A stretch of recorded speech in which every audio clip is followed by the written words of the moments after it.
Graça e paz, queridos. Estamos mais uma vez juntos para darmos continuidade ao estudo da palavra do Senhor. Tenho grande alegria em partilhar com vocês o conhecimento que nós temos. Tenho ouvido comentários de irmãos em Portugal, irmãos que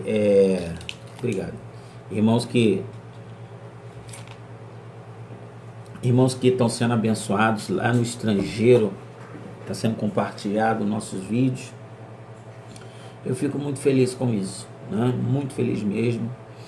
Peço que você compartilhe, que você se inscreva, você que ainda não é inscrito no canal, porque a nossa intenção é abençoar o povo de Deus e partilhar esse conhecimento que a mim me foi passado.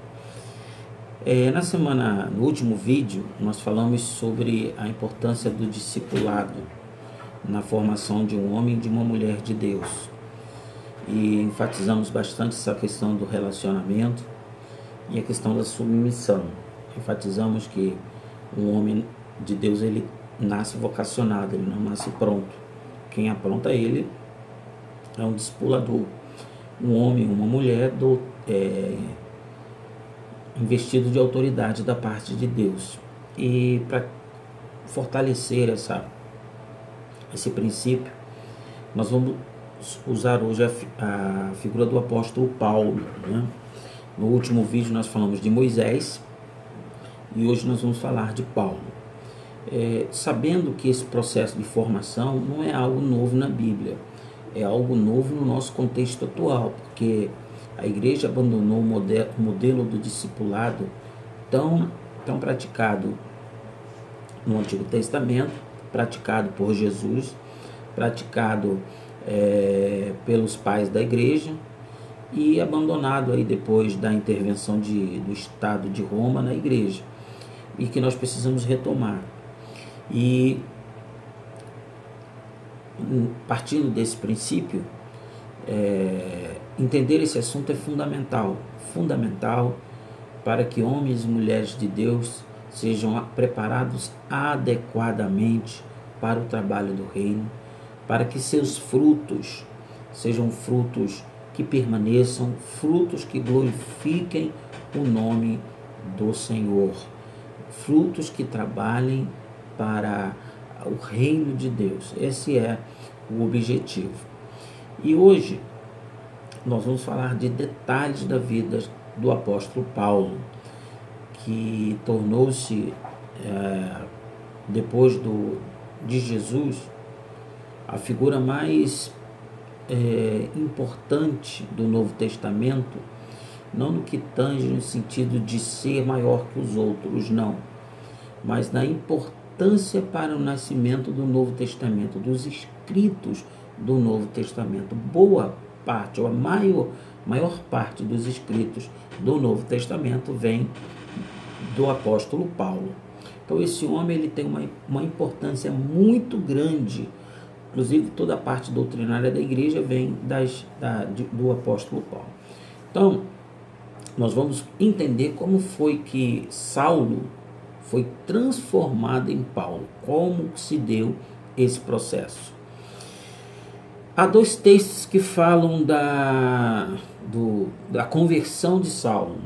O texto do livro de Atos, capítulo 9, esse é descrito por Lucas, o autor do livro, e há o próprio testemunho pessoal de Paulo ao rei Agripa.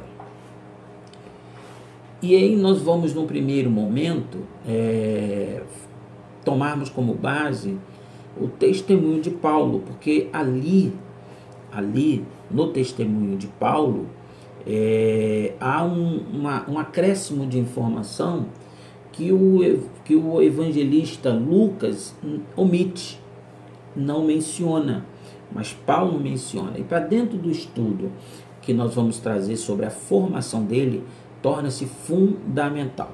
Eu quero, como disse aos irmãos, orientar e incentivar a leitura de livros, que você tem uma biblioteca em sua casa, que muito vai lhe auxiliar na leitura da Bíblia. No último vídeo eu falei desse livro aqui. É um compêndio, na verdade, muito bom. A História dos Hebreus, de Flávio Joséfo, tá? Indico você a comprar, indico você a investir no conhecimento. Não, você não gasta dinheiro, você investe. Você que ama a palavra de Deus, que quer se tornar um ensinador da palavra de Deus, invista na leitura, compre livros, né? Eu também quero indicar esse dicionário aqui. Eu sempre vou indicar alguns livros para os irmãos. Nos auxilia muito, muito no entendimento da palavra. Eu tenho vários dicionários. Eu tenho um dicionário muito bom, mas esse aqui é um dicionário que eu gostaria de indicar a você. É um dicionário que ele traz um nível de conhecimento das palavras da Bíblia que até então ficam meio sem entendimento. Ajuda muito. Eu vou usá-lo daqui a pouco para vocês entenderem o quanto é importante você investir em ter uma biblioteca, em ter livros que lhe auxiliem no estudo da palavra de Deus.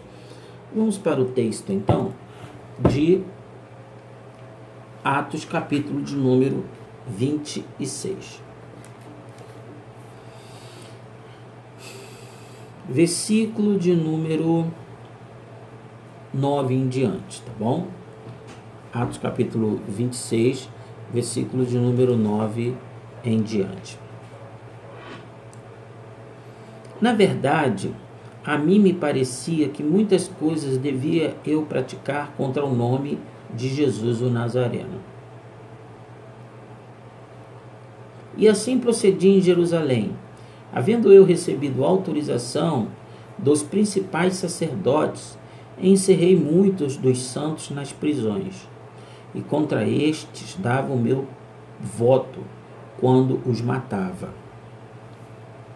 Muitas vezes os castiguei por todas as sinagogas, obrigando-os até a blasfemar, e mesmo por cidades estranhas os perseguia.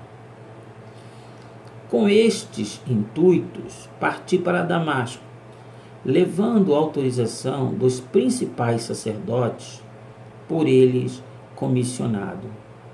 Ao meio-dia, ó rei, indo eu caminhando fora, vi uma luz no céu mais resplandecente que o sol, que brilhou ao redor de mim e dos que iam comigo.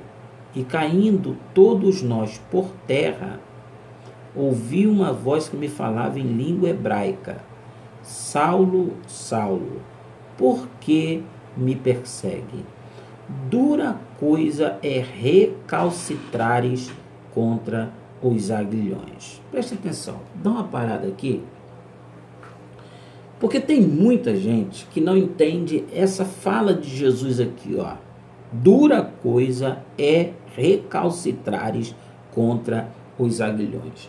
Por que algumas pessoas têm dificuldade de entender? Porque isso era um provérbio da época. Não é um provérbio do nosso contexto atual. Mas quando Jesus falou isso, Paulo entendeu perfeitamente o que Jesus estava falando. E eu vou te mostrar agora o que foi que Jesus estava querendo mostrar, falar com Paulo. Dá uma olhada nessa figura aqui. Dá uma olhada nessa figura aqui. Você está vendo aqui? Né? Tem dois bois arando a terra, né? E aqui atrás o boiadeiro, a pessoa, o agricultor. Está vendo na mão dele uma vara? Essa vara tem 2,5 metros. Essa vara tem 2,5 metros. E na ponta, ela tem um ferro bem afiado. O que é, na verdade, essa vara? Essa vara é o aguilhão que Jesus está falando. Só que era muito conhecido na época, porque a sociedade era uma sociedade agrícola. O boi, ele estava arando, mas em determinado momento, o boi empacava. Ele não queria mais trabalhar. Ele não queria se render à vontade do agricultor. E aí o que é que o agricultor utilizava para fazer o boi teimoso? Presta atenção na palavra boi teimoso. O que é que o o agricultor fazia para que o boi teimoso voltasse a arar a terra? Ele espetava o boi. Tá vendo aí? Essa é a imagem, ó. Isso aqui é adquirido de um dicionário. Ele espetava o boi com essa vara de 2,5 metros e o boi era forçado, presta atenção, a palavra forçado. O boi era forçado a voltar a trabalhar. Grave essa imagem. Nunca mais você vai esquecer essa questão do aguilhão. Muito bem.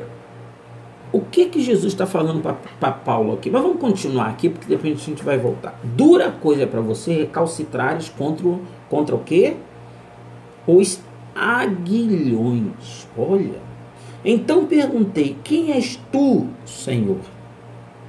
Ao que o Senhor respondeu, eu sou Jesus, a quem tu persegues. Mas levanta-te, firma os teus pés, porque por isto te apareci, para te constituir ministro e testemunha, tanto das coisas em que me vistes, como daquelas pelas quais te apareci ainda. Muito bem. O chamado de Paulo ganha uma implicação grande no testemunho pessoal dele. Por que eu escolhi aqui? Porque ele é o único a lançar mão dessa fala de Jesus. Em Atos 9, Lucas não menciona, mas ele fala essa questão dos aguilhões. O que significa isso? Veja só, o que Jesus estava falando com Paulo ali é o seguinte, olha, eu escolhi você, te fiz ministro e testemunha das coisas que você viu e das coisas que eu vou mostrar a você. Você é escolhido por mim para pregar a minha palavra e eu vou mostrar, né? Nós vamos daqui a pouco falar um pouco mais disso. E Jesus está dizendo o seguinte, olha só, você vai ser obrigado, preste atenção, a fazer o que eu quero. E se você resistir à minha vontade, você vai se machucar. Literalmente foi isso que Jesus falou para ele. E isso pode assustar você num primeiro momento. Por quê? Porque atualmente as igrejas, os pastores na sua grande maioria, apenas ensinam um nível de relacionamento com Jesus. É o nível de Jesus como nosso Salvador, Jesus como nosso remidor. Mas não há somente este nível. Há também um outro nível, muito esquecido por parte das pregações atuais, que é o nível em que Jesus é o nosso Senhor. É o nível em que Jesus é o nosso dono. E aí, queridos, não tem nada a ver com salvação. Jesus como nosso Salvador tem a ver com a nossa salvação. Jesus como nosso Senhor, como nosso dono, tem a ver com o serviço a ser prestado para o reino. E eu vou dizer aos irmãos aqui, Paulo, ele teve um encontro com Jesus o Senhor, para depois conhecer Jesus como Salvador. Por que isso? Porque fica muito claro aqui que ele estava indo para Damasco, e Jesus apareceu para ele e ele caiu no chão. No que ele caiu no chão, Jesus deixou muito claro o seguinte, olha só, Saulo, Saulo, porque dura coisa será para ti resistir à minha vontade. Você é um boi teimoso, mas se você não fizer o que eu vou mandar você fazer, você vai se machucar muito. Isso assustou tanto a Saulo, que a resposta dele, a pergunta dele pós essa visão do Senhor, foi que ele, quem és tu, Senhor? Essa palavra Senhor aqui está com letra maiúscula. O senhorio de Jesus foi tão intenso sobre Paulo que ele caiu no chão. Ele estava andando e ele caiu no chão. O senhorio de Jesus jogou ele no chão. E quando esse senhorio de Jesus joga ele no chão, ele reconhece que há uma autoridade até então que ele não conhecia falando com ele naquele momento. E ele chama de Senhor. Eu não trouxe a Bíblia grega aqui, mas também não ia adiantar, porque no grego está escrito Kyrios, o Kyrios com letra maiúscula, termo dado apenas a César, ou até considerado número 1. Saulo sabia que ele estava lidando com uma autoridade até então que ele não era conhecido, e ele chama essa autoridade de Kyrios com letra maiúscula. Quem és tu, Senhor, o maior de todos, o número 1. Tal foi a força da autoridade e da majestade de que o jogou caindo no chão. E aí Jesus responde: eu sou Jesus, a quem tu persegues. E aí, presta atenção, aí Jesus lhe dá uma ordem: levanta-te, firma os teus pés, porque para isso eu te apareci. Aí Jesus vai falar para ele qual é o plano para a vida dele. Levanta-te, firma os teus pés, porque para isso te apareci, para te constituir ministro e testemunha, tanto das coisas que me viste, como daquelas pelas quais te aparecerei ainda. Jesus mostrou para ele, Jesus apareceu a ele como Senhor, como quem ia, presta atenção, como quem ia impor sua autoridade sobre ele. Isso pode assustar algumas pessoas, dizendo: Deus não respeita o livre-arbítrio? Sim. Mas no nosso caso com Jesus, não. Por quê, pastor? Porque nós fomos comprados com precioso sangue. E aí, quando se fala de comprados com precioso sangue, tem-se a ideia na época de um mercado de escravos, onde uma pessoa comprava aquele escravo com alto preço, e a partir dali, aquele escravo tinha um dono. Algumas pessoas desconhecem totalmente a palavra, o significado da palavra servo no Novo Testamento. Mas servo significa escravo. Paulo o tempo todo diz: eu, Paulo, servo de Jesus Cristo e de Deus o Pai. Paulo estava dizendo o seguinte: eu tenho um dono, eu não sou dono de mim mesmo. Eu fui comprado, eu era escravo do pecado, eu era escravo da maldição, eu era escravo da perdição. Ele me comprou com seu precioso sangue. Logo, ele tem todo o direito de exercer a vontade dele sobre mim. Por quê? Porque o escravo não tinha nome, o escravo não tinha salário, o escravo não tinha vontade, o escravo não tinha identidade, ele não tinha nada. Ele só tinha uma seguinte missão: fazer a vontade do seu Senhor. Então o contexto do servo do Novo Testamento é exatamente esse. Quando Cristo está fazendo isso com Paulo, ele está dizendo o seguinte: você agora é meu escravo. Eu sou aquele que vou dizer o que você vai fazer. E você terá de fazer. Porque se você não fizer, você vai ter consequências. Sabe o que é isso? Isso é senhorio, isso é autoridade. Paulo encontrou-se, num primeiro momento, com a autoridade de Jesus, que o jogou no chão. Porque a autoridade de Jesus, ela nos lança na nossa insignificância. A autoridade de Jesus como Senhor mostra que nós não somos nada e que Ele é nosso dono.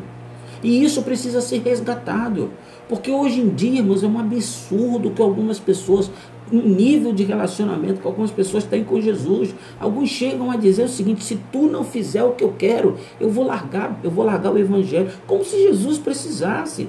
Eu vou rasgar a Bíblia se você não fizer o que eu quero. Não, isso tem nada a ver uma coisa com a outra mesmo. Ele é o nosso Senhor, Ele é o nosso dono.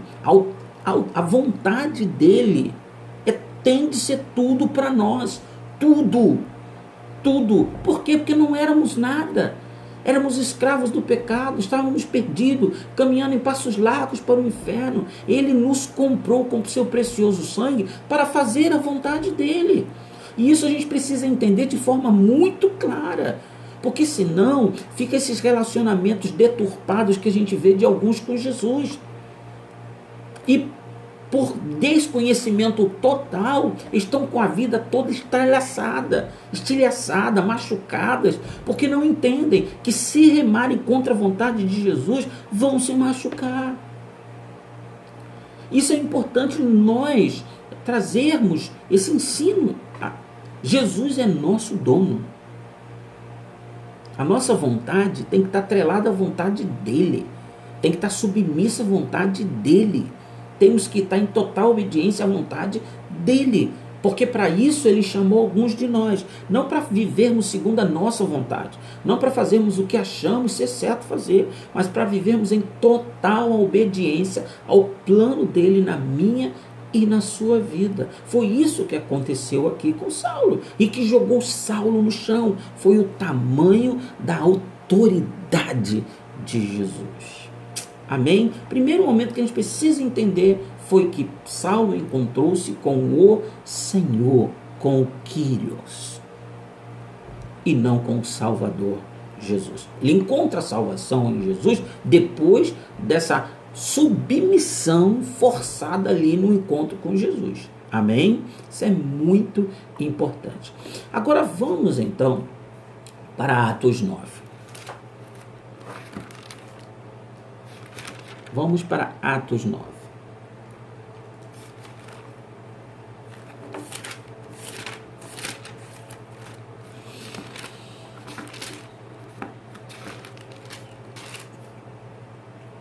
Versículo de número 7. O versículo 5 em diante. Ele perguntou: quem és tu, Senhor? E a resposta foi: eu sou Jesus a quem tu persegues. Aqui já é Lucas fazendo o registro, né? Eu sou Jesus a quem tu persegues. Mas levanta-te, entra na cidade, onde te dirão o que te convém fazer. Olha que interessante. Saulo era o cara. Fariseu, discípulo de Gamaliel, respeitadíssimo na cultura judaica, com carta dos principais sacerdotes para perseguir o povo de Deus, né? Sabemos disso perfeitamente. Um homem que mandava, tinha autoridade dos principais sacerdotes para fazer e acontecer com os cristãos. Agora, depois que a autoridade de Jesus põe ele no lugar dele, agora Jesus fala o seguinte, ó: levanta-te, entra na cidade, porque onde te dirão o que convém fazer. Agora Jesus está dizendo o seguinte, aqui, irmãos, presta atenção, aqui começa a formação do apóstolo Paulo. De Saulo começa para Paulo. Tem gente que não entende que Saulo se transforma em Paulo, acha que foi assim, ó. Não, senhor, assim como Moisés ficou 40 anos sobre a liderança de Jetro, vocês vão ver o tempo que vai levar para Saulo se transformar em Paulo. E nenhum tipo de formação de um homem de Deus começa sem obediência. Se não aprender a obedecer, não se transformará num homem que Deus sonhou. Esse é o maior problema, porque aqui está claro que Jesus falou o seguinte: entra na cidade, porque lá vão te dizer o que você vai fazer, você não sabe de nada, esquece quem você foi lá na sinagoga com Gamaliel, esquece que você aprendeu na escola dos fariseus, o que você aprendeu, você vai ser totalmente refeito. Vocês lembram que eu falei no primeiro vídeo, que 40 anos Jetro teve que levar para tirar tudo que o Egito plantou em Moisés? Aqui é o mesmo princípio.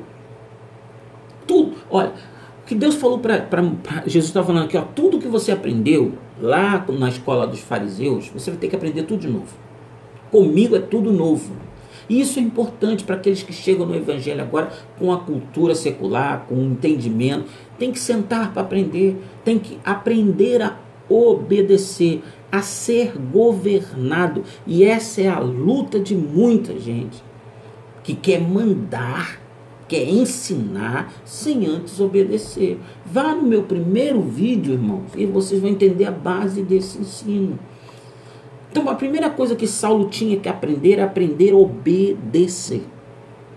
Vai lá, entra na cidade que vão te dizer o que você vai ter que fazer. Versículo 7. Os seus companheiros de viagem pararam emudecidos, ouvindo a voz, não vendo contudo ninguém. Então se levantou Saulo da terra, abrindo os olhos nada podia ver. E guiando-o pela mão, levaram-no para Damasco. Esteve 3 dias sem ver, durante os quais nada comeu e nada bebeu. Que interessante, né? Bom seria que a conversão de alguns cristãos, da maioria de nós, fosse assim. Que aí nos colocaria no nosso lugar devido. Cegos. Quando viemos do mundo cegos, temos que jogar toda a bagagem do mundo fora e viver na total dependência daquele que nos chamou das trevas para a sua maravilhosa luz. E aí agora Saulo, o grande Saulo, está cego, sem comer e sem beber, jejuando, esperando qual a ordem, que ordem seria dada a ele, o que ele deveria fazer.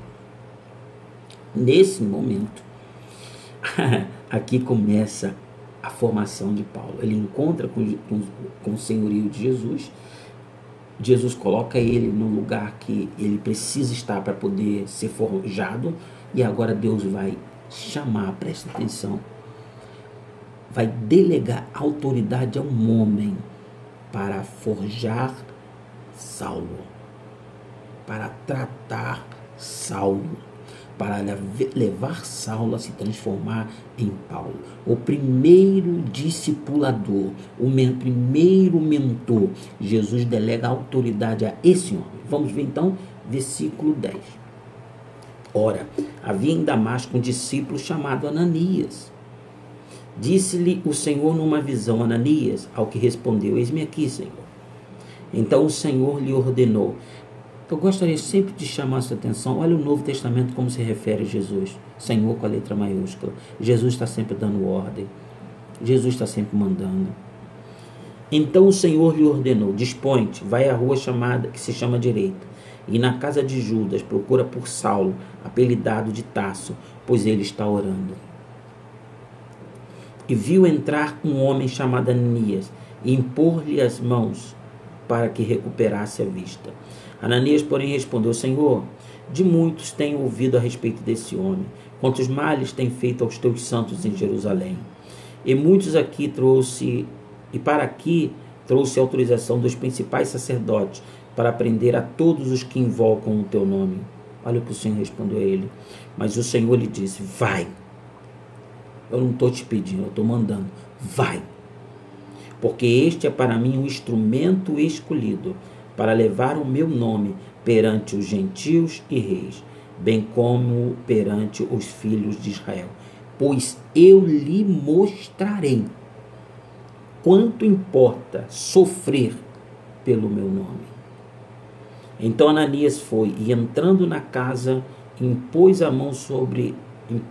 sobre ele as mãos, dizendo: Saulo, irmão, o Senhor me enviou, a saber, o próprio Jesus que te apareceu no caminho por onde vias, para que recuperes a vista e fiques cheio do Espírito Santo. Imediatamente lhe caíram dos olhos como que umas escamas, e tornou a ver.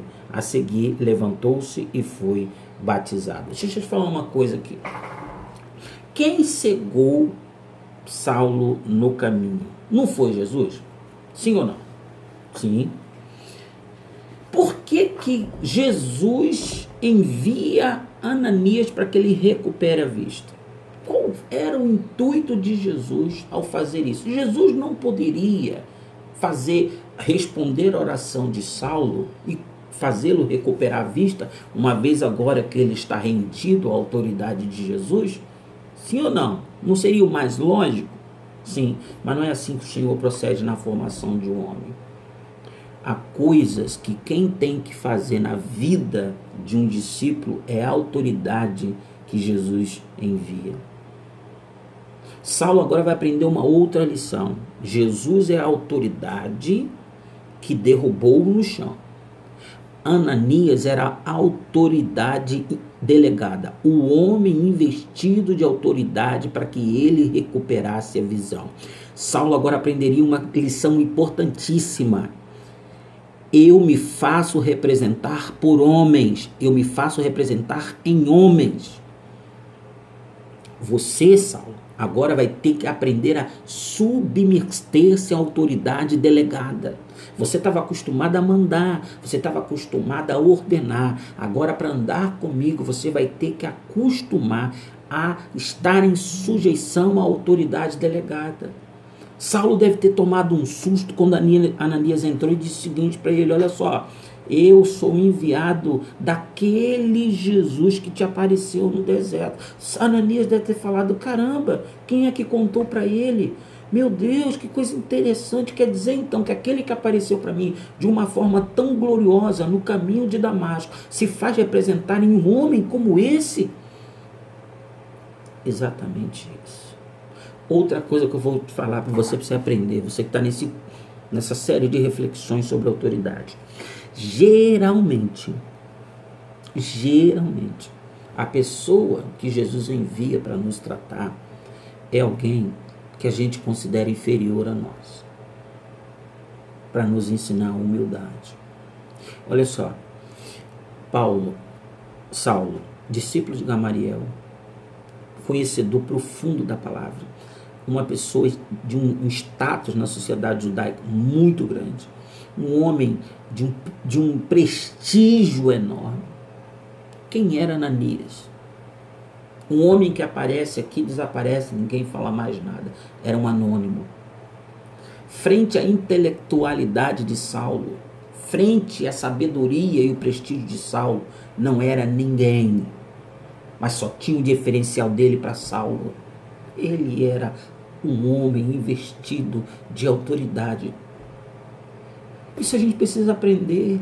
Muitas vezes a gente olha para uma pessoa e não dá nada por ela. Olha para o status social, olha para o status econômico, olha para a altura, olha para a cor, olha para a aparência e não consegue ver um homem investido de autoridade. E aí trata de qualquer maneira. Paralisa todo o processo de Deus. Todo o processo de Deus.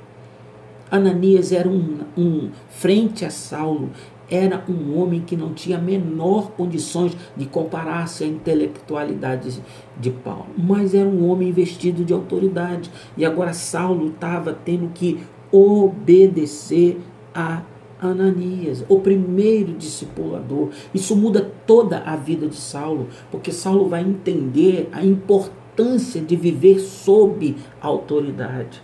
E os benefícios, preste atenção, os benefícios de viver sob autoridade. Por quê? Porque ao ele receber Ananias e permitir que Ananias ponha as mãos na cabeça dele, porque Saulo poderia, não, quem é você? Quem é você? Não, não quero saber disso, não. Ele, ao permitir impor as mãos, Ananias ora e cai as escamas dos olhos dele e ele é cheio do Espírito Santo. Olha que coisa interessante. Tem coisas na minha e na sua vida que Deus só vai fazer quando nos colocamos em sujeição à autoridade que Ele estabeleceu sobre a minha e sua vida. Aprenda isso, meu irmão. Isso é sério. Isto é muito sério. Aprenda a reconhecer a autoridade do teu Deus na vida de uma pessoa que talvez a seus olhos não tenha a mínima condição de ser. Mas Deus é assim, para nos ensinar a humildade. A sujeição sempre vai vir acompanhada de humildade e percepção espiritual. E agora, ele recupera a vista, porque coloca em sujeição a um anônimo, Ananias, é cheio do Espírito Santo, são os benefícios de viver em sujeição. Amém? É os benefícios, cheio do Espírito Santo, recupera a vista, aprende que o mesmo Deus que cegou no caminho vai fazer com que ele recupere a vista através da sujeição a uma autoridade delegada, ok? E aí, o que acontece? Vamos caminhar aqui. Depois de, versículo 19, depois de ter se alimentado, sentiu fortalecido e permaneceu em Damasco alguns dias com os discípulos. Aqui está falando também que ele foi curado da cegueira, foi cheio do Espírito Santo e batizado. Quem batizou ele? Ananias. Engraçado, tem tanta gente que fala de Paulo, mas não esquece que Paulo é fruto da submissão de Ananias. Ok? Estamos caminhando, você está entendendo essa importância? Paulo agora, convencido da autoridade de Jesus, aprendeu sobre a autoridade delegada. Paulo agora permanece um pouco de dia ali com os discípulos.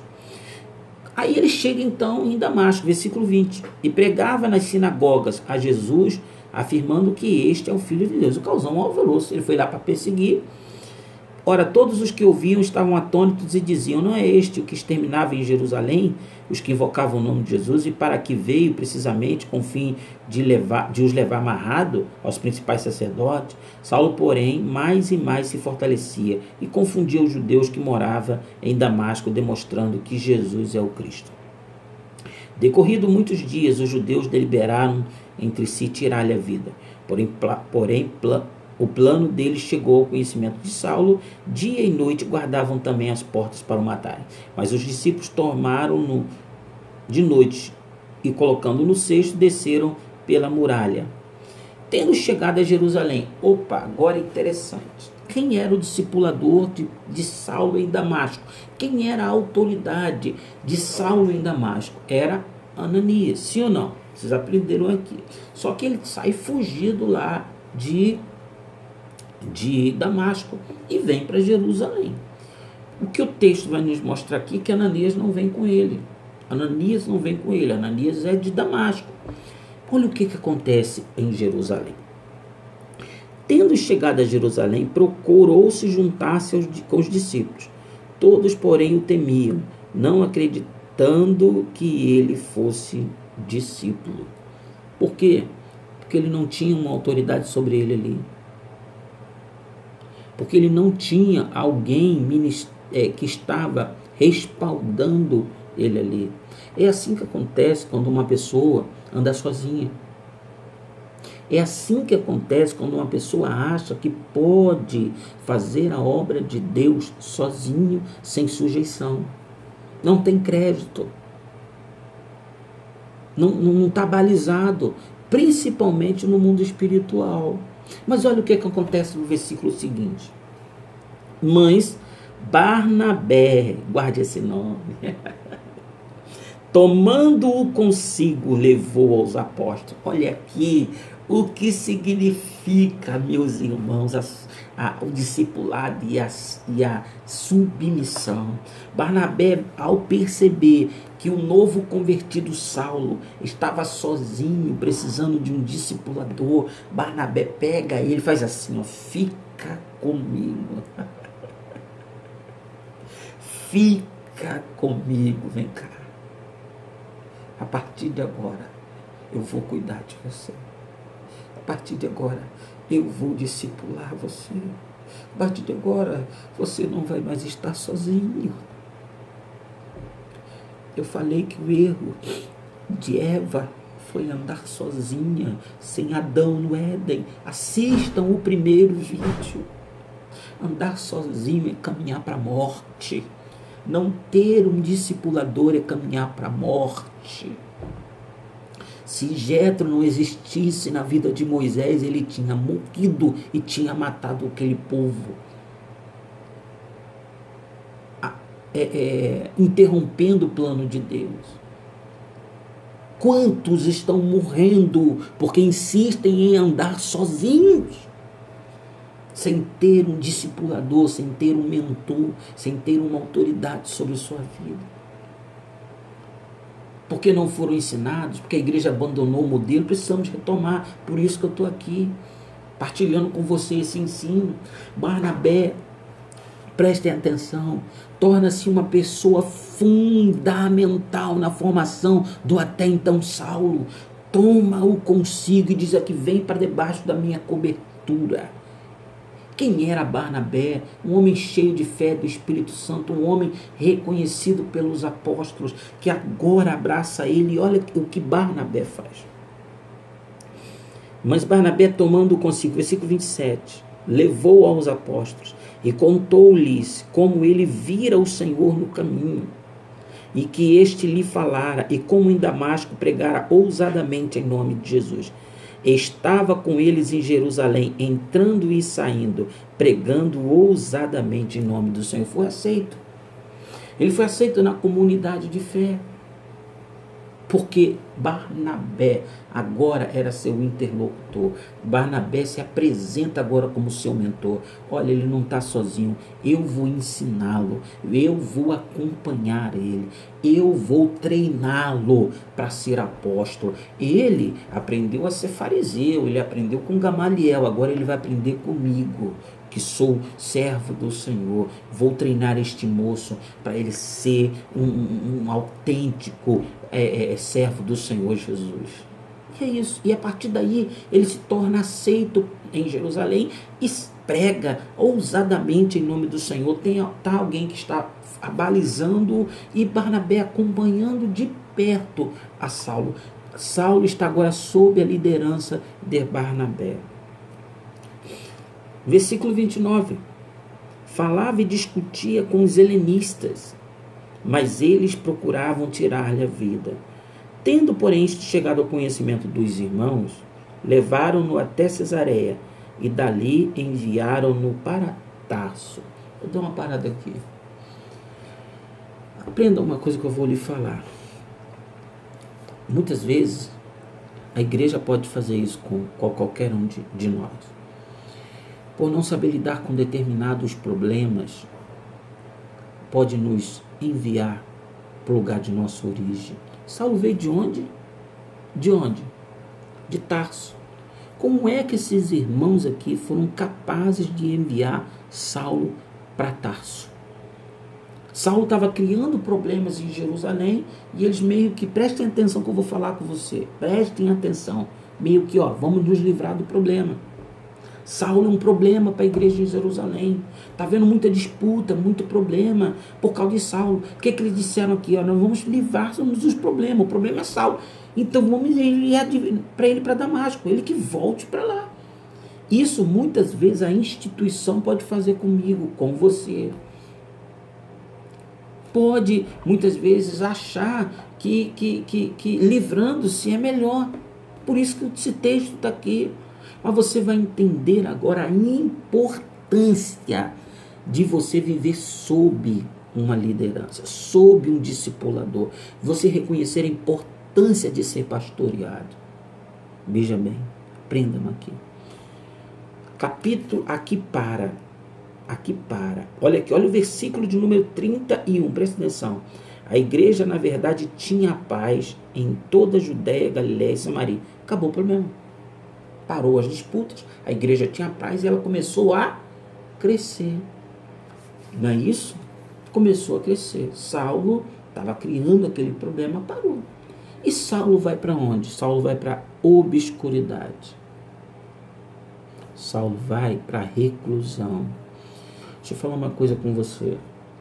Quem assistiu meu outro vídeo, lembra que eu falei que Moisés ficou 40 anos na obscuridade, no isolamento, esquecido por todo mundo. Não andava mais entre príncipes, mas no deserto com Jetro, Deus os estava forjando. Sabe o que Deus vai fazer agora com Saulo? Forjar o homem de Deus.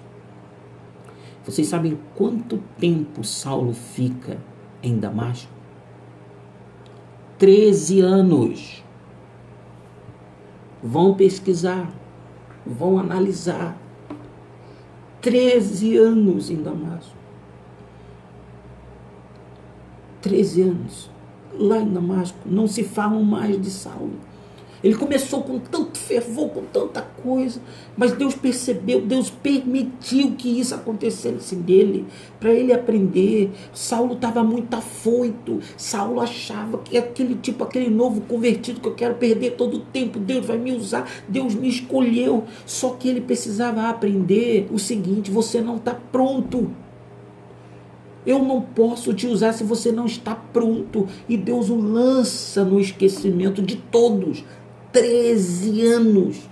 Olhem só, capítulo 9, capítulo 10, capítulo 11, não se fala mais de Saulo. Olha o versículo de número 25. Abra lá a sua Bíblia, em Atos, capítulo de número 11, versículo 25. Depois de 13 anos de total ausência de Saulo no cenário da Bíblia, da igreja do Novo Testamento, aí o evangelho chega em Antioquia, e lá enviaram para lá Barnabé para pastorear Antioquia. Você lembra? Olhem o texto. O evangelho chegou em Antioquia, eles mandaram quem para pastorear Antioquia? Barnabé. Só que o evangelho cresceu muito lá. E aí, meus irmãos, Barnabé se lembra que Deus lhe confiou um moço chamado Saulo. E olha o versículo de número 25. E partiu Barnabé para Tarso à procura de Saulo, o moço esquecido, o moço abandonado. E ele foi à procura de Saulo. E tendo-o encontrado, levou-o para Antioquia. Ele procurou Saulo por toda Tarso. E não desistiu até que encontrou seu discípulo. E tendo-o encontrado, levou-o para Antioquia, e por todo um ano se reuniram naquela igreja e ensinaram numerosa multidão. E em Antioquia foram os discípulos pela primeira vez chamados cristãos. Que coisa linda!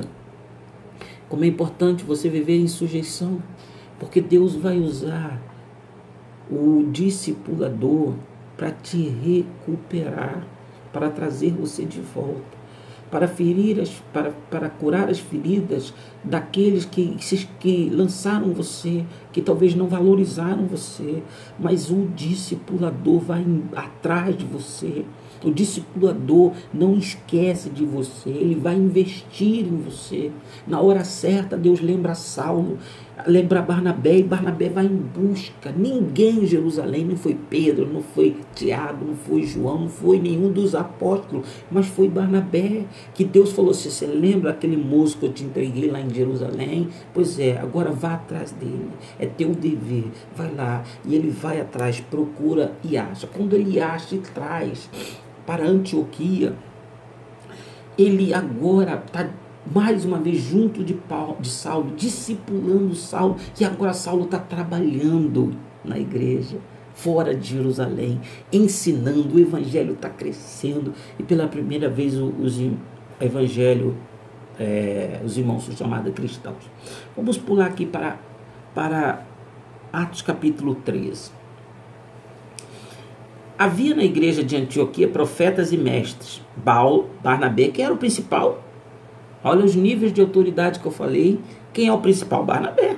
Simeão, por sobrenome Níger, Lúcio de Cirene, Manaé, Colasso de Herodes, Tetrarca e Saulo. Quem agora é mestre na igreja? Saulo. Amém? Depois de um ano ensinando, ele é considerado mestre na igreja. Mas o líder é Barnabé. Servindo eles ao Senhor e jejuando, disse o Espírito: separai-me agora. Eu queria que você grifasse essa palavra aí, agora. Separai-me agora, Barnabé e Saulo, para a obra que os tenho chamado. Ponto aqui. Ponto. O Senhor não tinha dito a Saulo que havia separado a ele para ser ministro e testemunha? Sim ou não? Deus não havia confirmado o chamado dele lá em Atos capítulo 9? Por que é que o Senhor disse que agora ele poderia ser separado? Porque ele passou por todo o processo de formação. Porque ele teve Ananias como discipulador. E agora ele estava sendo discipulado por Barnabé. A quem o Senhor separa com ele. Deus não enviou Saulo sozinho. Deus enviou sob a continuidade da liderança de Barnabé. E olhe, eu quero chamar a sua atenção. Olhe a ordem. Primeiro Barnabé, depois Saulo. Irmãos, isso é sério. Pastores, vocês que estão me ouvindo, isso é sério. Os nossos talmidins precisam ser preparados. A gente não pode ter pressa de enviar sem estarem prontos. O Senhor, você que tem um chamado grande de Deus, que está ouvindo esse estudo, como é que está o nível da sua formação? Quem você reconhece que está tratando você? A quem você permanece que lidere sua vida? Há uma responsabilidade conjunta aqui, tanto do discipulador como do discípulo. Mas principalmente o discípulo precisa entender que tudo é submissão. Em momento nenhum a gente vê Saulo aqui se insurgir contra a autoridade de Ananias, ou se insurgir contra a autoridade de Barnabé. Eu não vejo Saulo aqui quando Barnabé vai buscá-lo em Antioquia. Quando Barnabé vai buscá-lo de Antioquia para Saulo, para Tarso, dizer assim, você me esqueceu, não vou contigo mais não, é o seguinte, aqui eu vou ficar em Tarso, aqui fazendo a obra de Deus sozinho, eu não preciso de ninguém, eu não vi Saulo fazer isso. Eu vi Saulo se render mais uma vez à autoridade de Barnabé e vir com ele para Antioquia e não ficar lá depois de 13 anos de esquecimento. A chave do reino é submissão. O reino, o Éden estava em paz e harmonia, enquanto a vontade de Deus era imperativa. Nós só estaremos em paz quando a vontade de Deus for imperativa na nossa vida, seja direta ou seja através de uma autoridade delegada. Aí nós teremos paz, harmonia. E agora separados pelo Espírito Santo, Barnabé e Saulo são enviados. Só agora, ele estava pronto. Agora Saulo estava pronto para ser enviado. Ele tinha sido chamado, mas agora ele foi enviado pelo Espírito Santo. E é uma última coisa que eu queria tratar com você nesse vídeo. Olha o capítulo 13, versículo 7, na primeira viagem deles. O qual estava com o procônsul Sérgio Paulo, o qual era homem inteligente. E tendo-o chamado Barnabé e Saulo, diligenciava para ouvir a palavra de Deus. Continua a mesma ordem, Barnabé e Saulo. A Bíblia ela é detalhista. A autoridade era Barnabé e Saulo vinha como seu discípulo. Amém? Olha o versículo de número 43. Vamos lá? Despedida a sinagoga, isso aí já quando eles fazem uma outra viagem. Despedida a sinagoga, muitos dos judeus e prosélitos piedosos seguiram, grife na sua Bíblia, Paulo e Barnabé.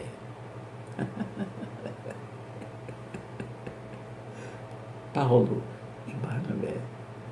O que chama a sua atenção aqui? A inversão dos nomes, não? Quem é que vem primeiro agora? Paulo. Barnabé vem como segundo. Outra coisa que chama a atenção aqui, não é mais Saulo, é quem? Paulo. É a última vez, daqui para lá. A Bíblia, o escritor Lucas vai sempre chamar Paulo e Barnabé. Paulo e Barnabé. Paulo e Barnabé. Aí você vai me perguntar, pastor, o que aconteceu aqui? O discípulo chegou à maturidade. O discípulo tornou-se maior que seu mestre.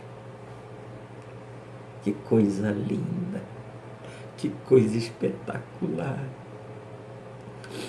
Oh, meus irmãos, se nós vivêssemos isso, não teríamos tanta disputa entre nós. Tanto puxar tapete. Eu vou ser o número 1. Para isso eu tenho que puxar o tapete do meu pastor, da minha pastora. Eu quero ser o número 1. Irmãos, está tudo errado. Está tudo errado. Se vivermos o princípio da autoridade, o discípulo vai crescer e vai tornar-se melhor, porque o sonho do mestre, preste atenção, é ver seu filho tornar-se maior do que ele. O orgulho de um mestre é ver que seu discípulo aprendeu a tal ponto que superou-o em conhecimento e em prática. Não tem questões de briga, nem de puxar tapete, nem de tomar lugar. Isso aqui é um relacionamento paternal, é um relacionamento de pai para filho. Agora, Paulo chegou à maturidade, Barnabé passou tudo para ele. Paulo agora chega ao nível de varão, ao nível de homem espiritual, maduro, e assume o papel daquilo que Deus sempre sonhou para ele, daquilo que foi revelado para ele há quase 15, 16 anos atrás. E agora aqui está Paulo, sendo o Paulo que se transformaria no maior escritor do Novo Testamento. Paulo agora sendo o instrumento de Deus para levar o evangelho para os gentios e fazer o evangelho chegar até nós. Mas foram mais de 15 anos, eu acredito, de um discipulado árduo, de um preparo árduo para Saulo deixar de ser Saulo e se transformar em Paulo. E eu louvo a Deus por 2 homens nesse processo, Ananias e Barnabé. Eu jamais posso falar de Paulo sem me lembrar de Ananias e Barnabé. Sem esses homens, Paulo não existiria. Que Deus te abençoe. Que você entenda que para se tornar o homem que Deus chamou você, você vai precisar se submeter a uma autoridade delegada. Talvez alguém até com menos intelectualidade, menos preparo que você, que não tem o mesmo status que você, que não é quem você sonhou, mas é quem Deus enviou para tratar você. Que em algum momento você não pode andar sozinho, que você não pode se abrir mão do seu discipulador, que você tem que procurar estar junto. Entenda, não há formação de um homem de Deus se você não tiver proximidade, se você não tiver relacionamento íntimo. Assista ao primeiro vídeo, o segundo vídeo você vai entender o que eu estou ministrando é uma sequência de estudos, uma sequência que tem uma sequência de ensinos interligados um ao outro, mas que de fundamental importância, meu irmão, minha irmã, para que você chegue à plenitude do que Deus sonhou para você. Que Deus te abençoe. Que esse ensino possa falar profundamente a você. Eu gostaria muito que você compartilhasse isso com outras pessoas. Precisamos sarar a igreja de Jesus. Eu conheço muita gente que o plano de Deus foi interrompido porque ninguém lhe falou disso. Ninguém lhe ensinou sobre isso.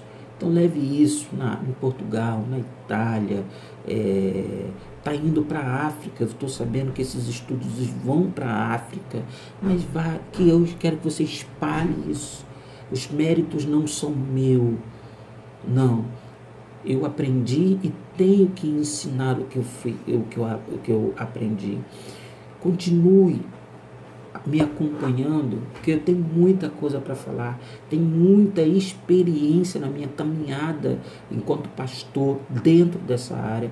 Desde 1985 eu fui separado para trabalhar no ministério e na liderança de igreja. Então, meu irmão, tem muita coisa que eu tenho que partilhar, experiências que eu tenho vivido ao longo desse tempo que me abalizam para estar falando com você. Por isso que Deus te abençoe, que o Espírito do Deus eterno aplique essa palavra no teu coração. Amém? Na terça-feira nós vamos estar lançando um outro vídeo que fala sobre como tratar uma autoridade delegada, fonte de bênção e maldição. Como tratar uma autoridade delegada, fonte de bênção e maldição. Deus te abençoe. Que a graça do Senhor esteja sobre sua vida. É uma alegria imensa para mim ter você no meu canal, ter você como estudante comigo da palavra de Deus. Fique na paz. Um domingo excelente.